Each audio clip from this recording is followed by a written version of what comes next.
Cordial saludo para todos. Bienvenidos a este espacio de Hablemos de Fisiología del Ejercicio. Un espacio semanal en donde intento de manera simple, un poquito pedagógica, en donde es posible, hablar de esos temas que condicionan la fisiología del ejercicio y dar un poquito un esbozo general de las implicaciones que tienen para aspectos como el entrenamiento deportivo o el ejercicio físico para la salud. En capítulos anteriores hemos hablado del músculo, nos hemos centrado en la fisiología del músculo. Hemos hablado de aspectos embriológicos, de la contracción muscular, de los mecanismos centrales que gobiernan el movimiento, es decir, cómo el sistema nervioso central hace que nos movamos y cómo también existen receptores importantes en nuestros músculos para sensar el movimiento. Hoy vamos a hablar de algo muy interesante. Vamos a ver cómo el sistema nervioso central se conecta con el músculo y lo hace a través de una estructura muy simple, muy pequeñita. Bueno, lo de simple entre comillas, muy pequeñita, que es la unión neuromuscular, la placa motora. Vamos a mirar un poco cómo es su estructura, cómo las neuronas que están allí, las motoneuronas, liberan un neurotransmisor que se llama acetilcolina para hacer que el músculo se contraiga. Y muy interesante, vamos a hablar hacia el final del capítulo de cómo esto se relaciona en el contexto biológico y en el contexto de entrenamiento con algo que se llama la fatiga de la unión neuromuscular, que es un tema que no muchos tienen muy claro y que realmente existe. Así que pónganse cómodos y hablemos de fisiología del ejercicio. Quiero, si me lo permiten, iniciar con algunos aspectos históricos. Y es que imagínense ustedes ubicarse en el siglo XVII, XVIII, incluso al principios del siglo XIX, y tratar de entender cómo se conectaba el cerebro con los músculos. Es decir, ya para esa época era muy claro que si una persona sufría un traumatismo cerebral, si le daban con un garrote en una región de su cerebro, pues probablemente la sensibilidad y el movimiento se iban a ver afectadas. Pero no estaba muy claro cómo era esto. En realidad, quien ayudó mucho en la comprensión de este fenómeno fue el señor Luigi Galvani, quien describió cómo, a través de estructuras como los nervios, por ejemplo, se mueven impulsos eléctricos, es decir, que movilizan corriente eléctrica. En el sentido estricto de la palabra no es que movilicen corriente, sino que a lo largo de la membrana celular, en este caso de las neuronas, pues hay unos canales de sodio y estos canales de sodio, cada vez que un canal se abre, eso produce un cambio eléctrico que hace que el otro canal se abra y el canal que está al lado se abre y eso hace que a todo lo largo de su membrana celular se vayan abriendo canales de sodio para transmitir estos impulsos. Sin embargo, pues todavía seguía sin aclararse un poco y cómo termina esto en la contracción muscular. Y por eso, un papel muy importante en este proceso es el descubrimiento de algo que se llaman los neurotransmisores. Por ahí en 1921, Otto Loewi fue el que describió que en el corazón le llegaban unos nervios y que cuando estimulaba un nervio, que en este caso sería el sistema nervioso simpático, la cadena simpática, pues el corazoncito se aceleraba y si estimulaba el otro, que sería el vago, el corazoncito se desaceleraba. Y algunos años más adelante, Bernard Katz es quien describe como neurotransmisor la acetilcolina. La acetilcolina tiene su propia historia. Y bueno, tal vez acá no alcancemos a describir muchas cosas. Pero por ahora solo quiero decirles que probablemente es uno de los primeros neurotransmisores que aparecen en el reino animal. Es uno de los neurotransmisores más conservados entre las especies animales y también, por lo tanto, es un neurotransmisor que participa en múltiples funciones en diversos animales. El ser humano, por ejemplo, es responsable de la inmensa mayoría de respuestas del sistema nervioso parasimpático y en el caso del sistema voluntario de la contracción del músculo esquelético.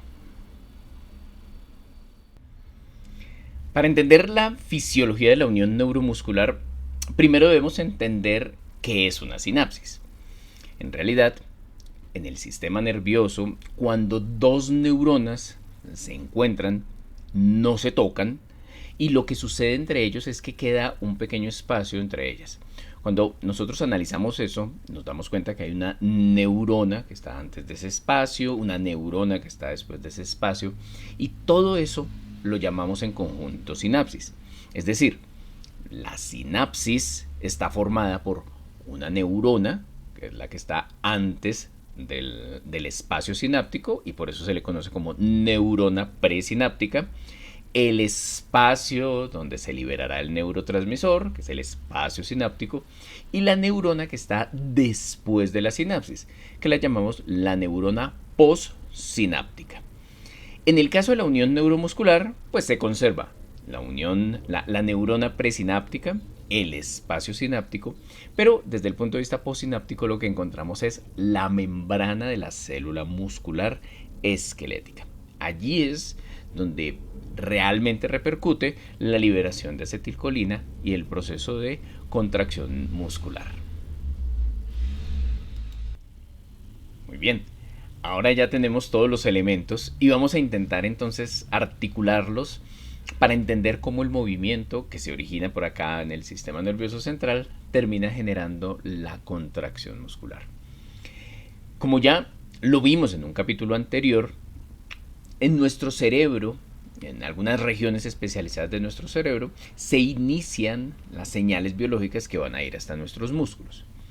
Esas señales biológicas viajan a través de las membranas celulares, abriendo sobre la membrana celular unos canales que son canales de sodio. Se llaman canales de sodio voltaje dependientes. Y esto lo que quiere decir es que cada canal de sodio se abre cuando hay un cambio eléctrico. Y por eso, cada vez que un canal de sodio se abre, entra sodio, se genera un cambio eléctrico, hace que el canal que está al lado también se abra, y el que está al lado también se abra, y así sucesivamente se van abriendo canales a lo largo de toda la membrana celular. Como las neuronas son unas neuronas que tienen unos recubrimientos que se llaman de mielina, pues solamente se abre allí donde no hay esa mielina, se abren esos canales de sodio, y esto lo que hace es que la velocidad del impulso a través de los nervios sea muy alta. Cuando llega ya muy cerca a la unión entre la neurona presináptica y la membrana celular, cuando llega muy cerca a la sinapsis, los canales que están muy distales ya no son canales de sodio, sino son canales de calcio. Lo que significa que al final, muy cerca a la sinapsis, se mete más bien calcio a esa membrana o a esa neurona presináptica. Ya vamos a ver por qué ese calcio es importante. El otro elemento a tener en cuenta es que también la neurona presináptica, allí al final, muy cerca a unirse con la célula muscular, almacena el neurotransmisor en unas cosas que se llaman vesículas. Las vesículas son como bolsitas. Imagine usted como una bolsita llena de acetilcolina. Rellenar de acetilcolina cada una de esas bolsitas, que llamamos vesículas, es tremendamente energéticamente costoso, más bien. Se requiere mucho ATP.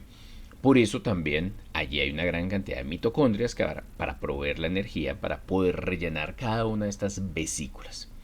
Las vesículas que se forman y que están llenas de acetilcolina son vesículas que gracias a unas proteínas se van uniendo a la membrana celular. Todavía no se liberan, pero quedan unidas a la membrana celular. Lo que hace que la membrana de la vesícula se fusione con la membrana de la neurona presináptica es el calcio. Y como lo dijimos hace un momento, cuando la señal viaja a lo largo del nervio se va metiendo sodio, sodio, sodio, sodio, sodio. Cuando llega ya al final se mete calcio a la célula. El calcio hace que las vesículas se fusionen a la membrana celular y la acetilcolina que se había almacenado en esas vesículas se libera a ese espacio sináptico. Lo que sucede con esa acetilcolina que ahora está en ese espacio sináptico es que ella va a unirse a receptores que se encuentran en la membrana muscular. La membrana de la célula muscular contiene unas proteínas, es un complejo proteico, está formado por 5 proteínas que forman entre sí un canal. un canal de sodio. A esos receptores a los cuales se les va a unir la acetilcolina se les llaman receptores colinérgicos. Y de manera específica, ese que está ahí en la membrana celular es un receptor que se llama nicotínico. Eso tiene que ver con el método de descubrimiento, que tenía afinidad por la nicotina, en fin. Ese receptor nicotínico es un canal de sodio. Cuando la acetilcolina se libera, se une a 2 de las 5 subunidades. Al unirse allí, ese canal cambia su estructura tridimensional, se abre y eso mete sodio al interior de la célula muscular. Y cuando entra sodio al interior de la célula muscular, sucede algo parecido a lo que venía sucediendo en la membrana de la neurona presináptica, y es que se abren más canales de sodio, lo cual hace que después se libere calcio del retículo sarcoplásmico y bueno, ese ya es otro capítulo que ya analizamos en su momento, que tiene que ver con la fisiología de la contracción muscular y que te invito, si no lo has visto, a que vayas y lo mires para que le puedas dar continuidad a esta maravillosa historia. Ahora, lo interesante, bueno, eso tiene muchas cosas interesantes, pero una de las cosas más interesantes de este tipo de unión en donde participa la acetilcolina es que en el espacio sináptico, en medio de la membrana celular, en la parte, obviamente hacia la sinapsis, tanto de la membrana celular como de la membrana del axón, allí hay una enzima que se llama acetilcolinesterasa. Y la acetilcolinesterasa lo que hace es que coge la acetilcolina que encuentra allí y la destruye, la rompe, la metaboliza, la altera. Es decir, el cuerpo gasta un montón de energía almacenando vesículas de acetilcolina y cuando libera grandes cantidades de acetilcolina, la acetilcolinesterasa destruye mucha de esa acetilcolina. Y la que logra unirse al receptor dura una fracción de tiempo muy pequeña unida a dicho receptor, más o menos 1 milisegundo. El tiempo suficiente para que se abra el canal de sodio y para que entre sodio y se produzca la contracción muscular. Pero lo que quiero destacar aquí es que este proceso es en extremo rápido. La destrucción de esa acetilcolina, que produce una acetilcoenzima A y una molécula que se llama colina, después es recaptada por la membrana de la neurona presináptica y otra vez, invirtiendo más energía, vuelven otra vez a almacenarla y vuelve otra vez y queda en la membrana presináptica o en la neurona de la membrana presináptica formando vesículas de acetilcolina. Como podremos imaginar, obviamente, este es un proceso altamente regulado y no está exento de que sucedan muchas alteraciones.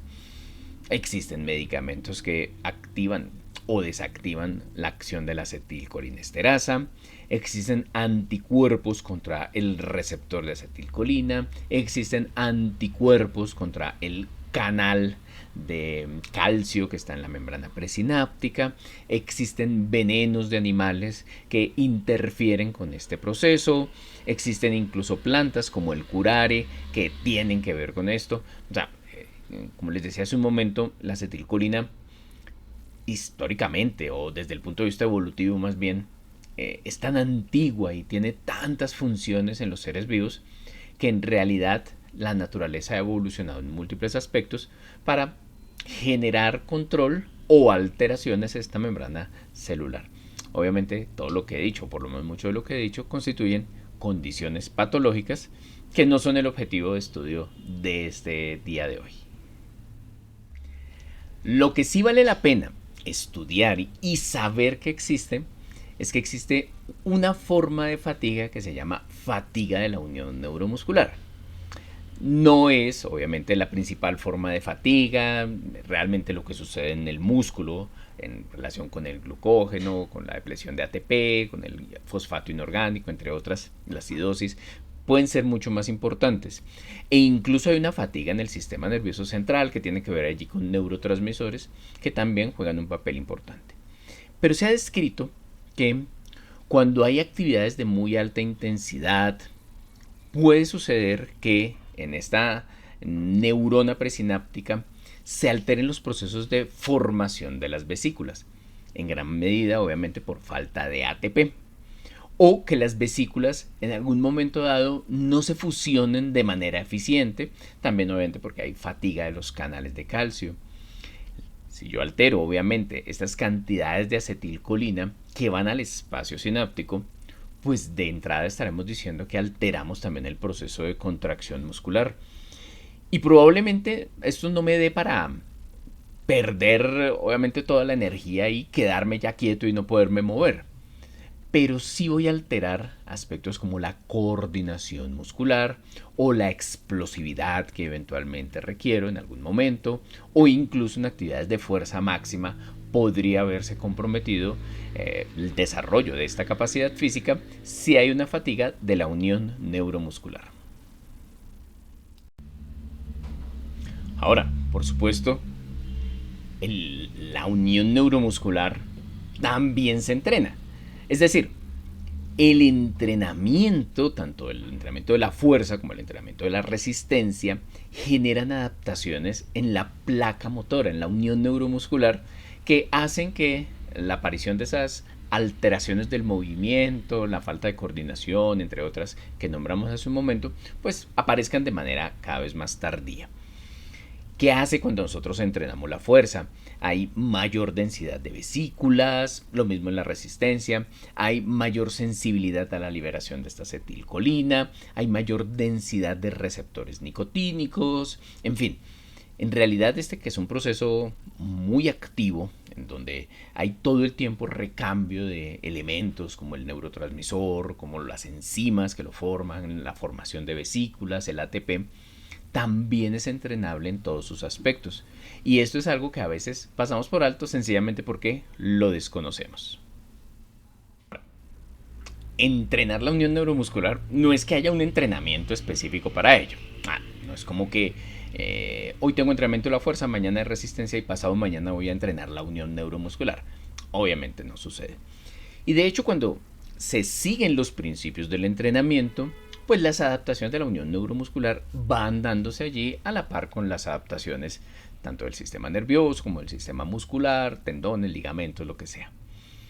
Obviamente entonces jugará un papel muy importante temas como la individualización, la recuperación directamente proporcional obviamente al esfuerzo físico, la alternancia de entrenamientos de fuerza y de resistencia. Todos estos van a ser fundamentales, obviamente, para que esta placa motora, para que esta unión neuromuscular también se adapte.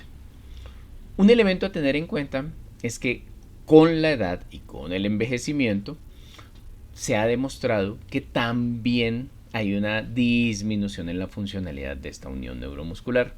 Y por eso también el entrenamiento en los adultos mayores es una herramienta fundamental, clave, para el mantenimiento de su función. Para ir cerrando, y como siempre, con la invitación a que me sigas, a que compartas esta información con tus amigos, con los amantes del ejercicio físico, con los que estudian cultura física, ciencias del deporte, educación física, en fin. Pues la idea aquí primordial del video del día de hoy es entender que la unión neuromuscular no es un algo más que está allí que conecta el nervio con el músculo, sino que como lo vimos, incluso de manera general, y podríamos haber especificado muchísimas cosas, pero como lo vimos, pues es un espacio, es un área que es bastante dinámica, en donde todo el tiempo estamos generando neurotransmisores que se almacenan en vesículas, que consumen energía, que se liberan, que se destruyen rápidamente, que utilizan como función primordial este neurotransmisor la transmisión de impulsos hacia el músculo, que por supuesto, si yo estoy corriendo, saltando, si estoy corriendo una maratón, lo que sea, pues esto estará actuando de manera permanente, y que necesito también adaptarla y necesito también entrenarla sin que exista un modelo de entrenamiento de la unión neuromuscular, sino que también hace parte de las múltiples adaptaciones que el cuerpo logra desarrollar a través del entrenamiento, tanto de la fuerza como de la resistencia. Espero en realidad que este capítulo te haya llamado la atención, que te haya mostrado algo que a veces no se estudia con el detalle que nosotros quisiéramos. Y bueno, seguiremos estudiando el músculo, todavía hay muchas cosas por decir, muchos aspectos por profundizar y pues por ahora mi invitación, como te lo decía hace un momento, es a seguir aquí en contacto, a que me dejen sus comentarios, en fin. Nos vemos la próxima semana para que hablemos de fisiología del ejercicio. Mi nombre es Henry León, les mando un abrazo muy fuerte a todos.